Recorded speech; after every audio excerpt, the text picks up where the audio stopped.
don't know who to blame, but of course, ultimately, it's the manager that picks the players. I went from strict to stricto, strict. Understand? Only person I owe is myself. Stricto. Yes, people. Welcome back to the channel. Big Stricto here. Don't forget to like, share, subscribe, whatever it is that these YouTubers tell you to do, but do it for me. Man, we're here. Merry Christmas to those who celebrate across the world. Don't forget to hit the likes. Don't forget to subscribe. Let's get the boy up to 5K. Come on, people. Let's do it. You probably all seen the news. Bukayo Saka is out up until March. I think it was March I saw. Was sort of like the latest report, February, March. And of course, we was at the game at Sellers Park, where we was on a counter actually. And if I remember correctly, it was a save by Raya. He threw it out and we carried on the attack with Saka. Saka's put a ball in and subsequently pulled up. And at the time, it didn't really seem serious at the time in the stadium. Because, you know, with Saka, you're going to get one of three things from Saka in a game. One, a goal. Two, an assist. And three, Saka limping. Like, those are Saka's traits now. Like, we've become accustomed to it over the years as Arsenal fans. So at that point, it couldn't really tell, you know, but I did notice once the medical came on, because usually when Saka goes down, you have to look to see if the medical is coming on, you know, and as soon as the medical assistant came on, I thought, okay. But I just thought it was going to be a routine. He limps off and then limps back on. And obviously, yeah, he came off and I was surprised. And you know, with Saka coming off, it's got to be serious because Arteta doesn't take that boy off for shit. Like, he just does not do it. We could be winning 5-0. I mean, we've seen it this season. I can't remember, was it Preston? We was winning 3-0, he brings him on. Or was it against Porto? We're winning hefty, you still leave him on. You know, and here's the question, who's to blame? You know, is it Arteta to blame? Is it the club doctors to blame? Is it Bukayo himself to blame? And I've always thought there's some games where I've always thought like Saka has no business being involved in. You know, there's certainly games like League Cup. Why is Saka playing in the League Cup, bro? Like, why? You know, and a bit of me is like, I think mainly because he wants to play. He wants to play. I just think that's just the man. He loves football. He just likes to play football. You know, there are some players like that. But I think when you're the manager, which Mikel Arteta is, it's up to you to decide, you know, who plays. But at some point, and I've said this before, you've got to protect the player from himself and say, nah, you can't play. You won't play.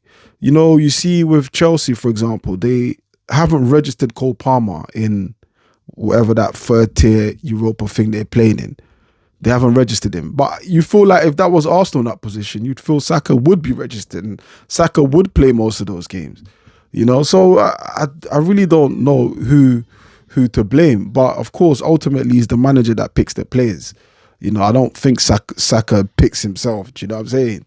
But I think we haven't managed his load. We haven't managed his load. Pause. That sounded crazy. But we just haven't, you know. And if you look at Saka's injury record now, it's not like his injuries. If you look at Saka's injury history, for the amount of games he plays, for how young he is, like, he's got an all right record. Like, is not the worst. Okay, let's see. So in 1920 season, he had a knee injury. 21 season, he was out for 12 days. Hamstring injury, he was out for 5 days. Ankle injury, he was out for 2 days. Hip problem, he was out for 3 days. Dead leg, he was out for 5 days.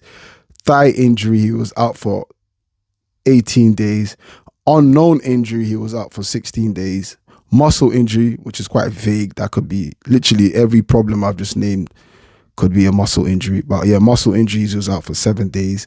Leg injury, again, leg, he was out for 39 days. And then currently we're on the hamstring injury, which he's out for 3 days.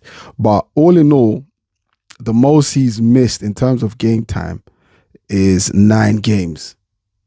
9 games. That's the most he's missed, which isn't crazy. Like, it's he's clearly got good recovery after games, and he sort of looks after himself, I imagine.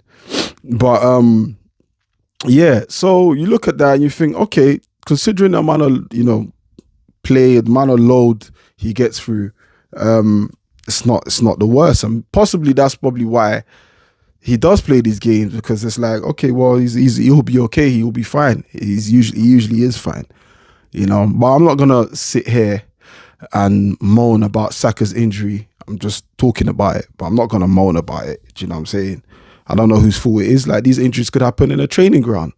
They can happen anywhere. Muscle injuries. Professional athletes, they get through a lot of training, get through a lot of games. And it can happen to anyone at any time. Just some people are more prone than others. Now, for me, I always look at some things as opportunities. And I always think this is a great opportunity for someone in that squad to prove to themselves, to prove to the club, to prove to the fans, and most importantly, prove to yourself, if I'm being honest. I think that's always the first thing you got to do as a person, not just as a player, but just as a person. At times, an opportunity that will arise from misery, yeah, because most opportunities arise from misery. You think about how many people capitalize from COVID, that misery, and they're millionaires today. So yeah, you've got an opportunity here to prove to yourself that you can do this, whether it be Gabby Jesus, or Gabby Martinelli, or even Ethan Nwaneri. I actually, when I look at it, I think this might just be a great opportunity for Nwaneri. If you look at, naturally, we look at his position, he's more of that sort of 10. He plays in that 10. But if you look, he's got all the qualities of a winger. All the qualities of a winger with the IQ of a 10. Also, left-footed. So meaning if he plays on that right, he's got an option of cutting in. If you look at his, that goal he scored, who did he score against? Is it Preston or Bolton? I can't remember. He just cut it, boom, wrapped it round with his left foot, top corner to the keeper's right. Why don't we try him out there? Why don't we use this opportunity to try him out? Saka's going to be out for a while. Like I mentioned, like February, March, he's going to be out for a while. So this is a great opportunity. I for one, I know the capabilities of Saka. I've seen the percentage, he's 40% of our goals. And fuck maths, that's 50%. 40% is closer to 50 than anything else. So that's half of our goals. Yeah, fuck all the percentages, and 40% is high enough to be 50. Yeah. And there's no doubt of his quality and his ability. You've got opposition fans who would always tell us so and so player is better than Saka. But those same fans are celebrating the injury of Saka because they know he's a threat. They know what he means to the team. They know what he means to Arsenal fans. They know what he means when he plays against their team. He's an influencer. Saka is an influencer in that team. There's no doubt about it. Let's not sugarcoat it. That's why they're celebrating. But as I said, I think this is a great chance to see an experiment. Because like I said, it's not a wild idea to put Nwaneri on that side. I'm not against it. I would love to see it. He does definitely fit the profile. In fact, I was actually quite shocked, if I'm being honest, that Nwaneri was of a 10.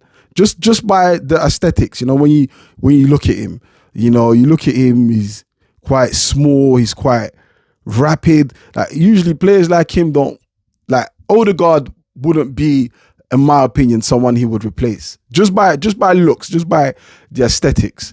Do you know what I'm saying? He looks like a winger.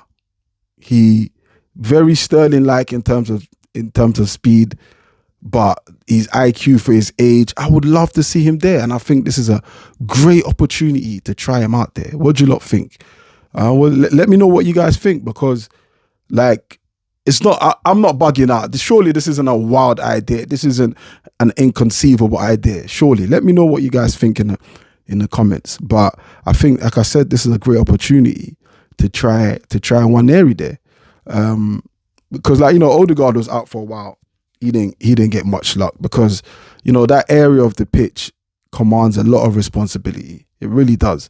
And we saw how much we suffered without Odegaard there, because Odegaard has created that responsibility. You think of what Palmer does at Chelsea. He gets a lot of goals for them. He's involved in a lot of their attacking forward, but he doesn't press. He doesn't tackle. He doesn't do all that stuff. And Odegaard has sort of created that. You think of Bruno Fernandes as well for Man United. He doesn't do all the nasty stuff that Odegaard does, or at least doesn't do it to that effect of Odegaard. So it commands a lot of responsibility.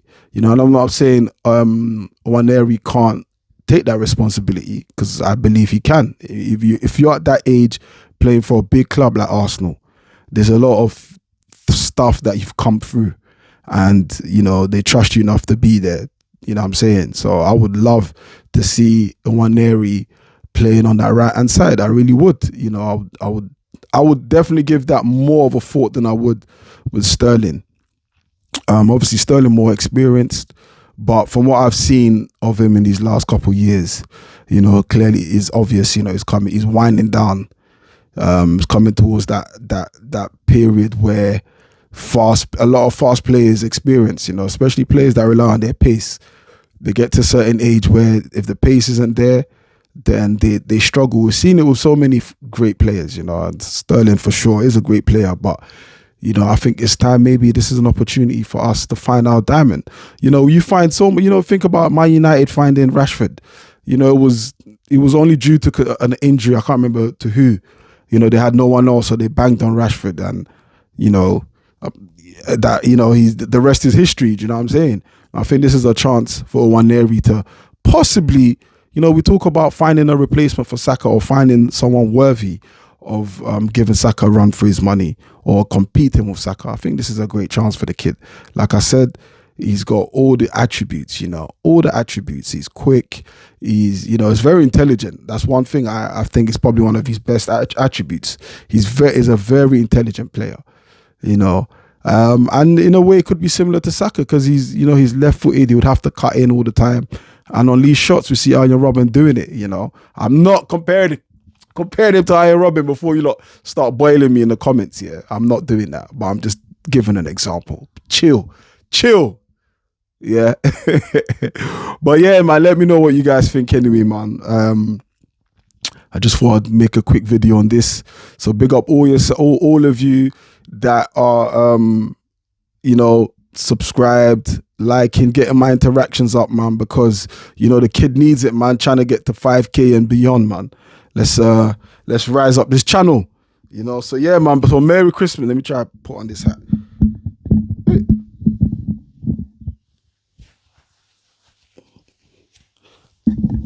Merry Christmas.